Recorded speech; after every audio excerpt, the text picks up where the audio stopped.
కృష్ణం వందే జగద్గురుం. ఇవాళ మన భగవద్గీత శ్లోకం తృతీయ అధ్యాయం కర్మయోగంలోని 3వ శ్లోకం. లోకేస్మిన్ వివిధా నిష్ఠా పురా ప్రోక్త మయా నఘ జ్ఞానయోగేన సాంఖ్యానాం కర్మయోగేన యోగినాం. ఈ లోకంలో 2 విధాల నిష్టలను నేను పురాతన కాలంలో ప్రవచించాను. ఓ నిర్మల హృదయుడా, సాంఖ్యయోగులకు జ్ఞానయోగం, కర్మయోగులకు కర్మయోగం అని చెబుతూ వచ్చాను. In this world, O sinless one, I have declared 2 paths in the past, the path of knowledge for the renunciates and the path of action for the yogi, those engaged in actions.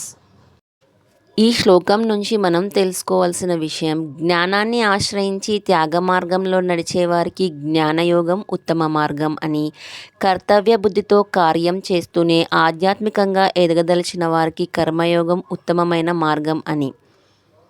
మనమందరం భగవద్గీతను చదివి విని జ్ఞానాన్ని పెంచుకొని ధర్మాన్ని కాపాడుకుందాం. ధర్మో రక్షతి రక్షితః.